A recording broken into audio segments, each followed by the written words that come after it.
There's a chart I saw recently that I can't get out of my head. A Harvard business professor and economist asked more than 5,000 Americans how they thought wealth was distributed in the United States. This is what they said they thought it was. Dividing the country into 5 rough groups of the top, bottom, and middle 3 20% groups, they asked people how they thought the wealth in this country was divided.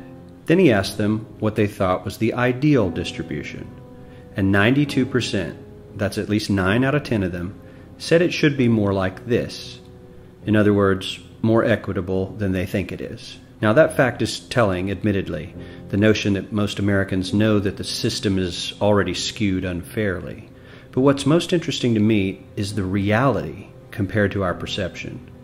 The ideal is as far removed from our perception of reality as the actual distribution is from what we think exists in this country. So ignore the ideal for a moment. Here's what we think it is again. And here is the actual distribution. Shockingly skewed. Not only do the bottom 20% and the next 20%, the bottom 40% of Americans barely have any of the wealth. I mean, it's hard to even see them on the chart. But the top 1% has more of the country's wealth than 9 out of 10 Americans believe the entire top 20% should have. Mind-blowing. But let's look at it another way, because I find this chart kind of difficult to wrap my head around. Instead, let's reduce the 311 million Americans to just a representative 100 people. Make it simple.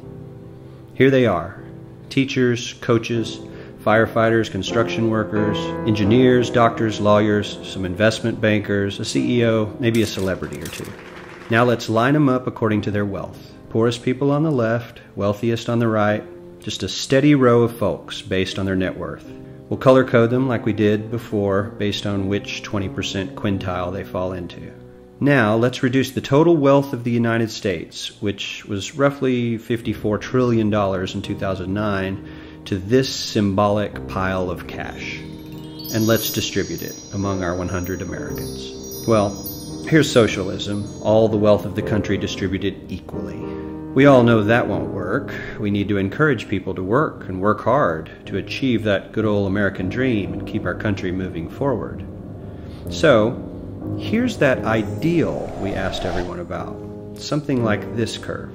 This isn't too bad. We've got some incentive, as the wealthiest folks are now about 10 to 20 times better off than the poorest Americans. But hey, even the poor folks aren't actually poor, since the poverty line has stayed almost entirely off the chart. We have a super healthy middle class with a smooth transition into wealth. And yes, Republicans and Democrats alike chose this curve.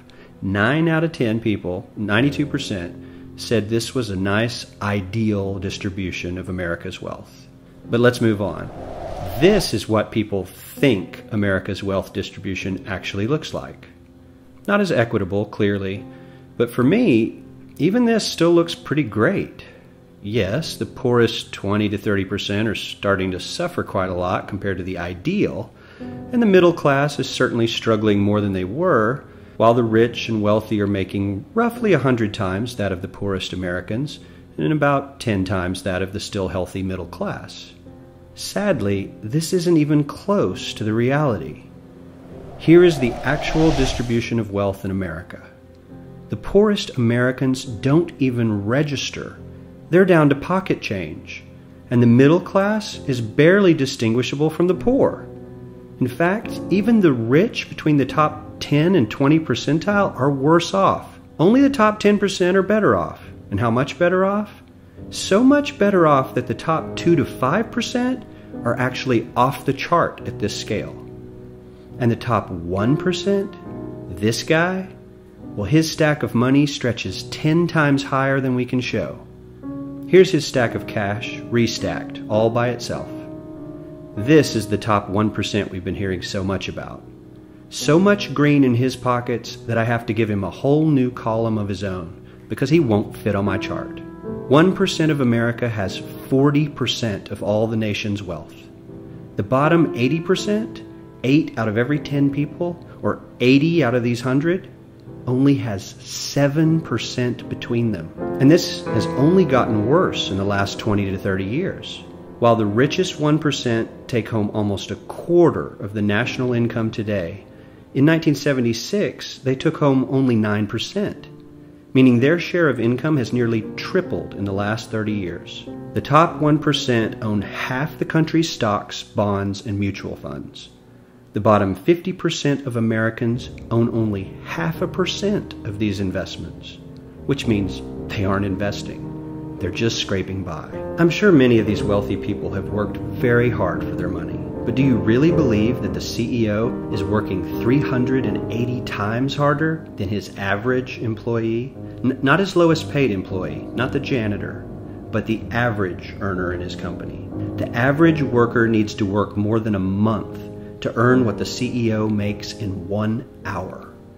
We certainly don't have to go all the way to socialism to find something that is fair for hardworking Americans. We don't even have to achieve what most of us consider might be ideal. All we need to do is wake up and realize that the reality in this country is not at all what we think it is.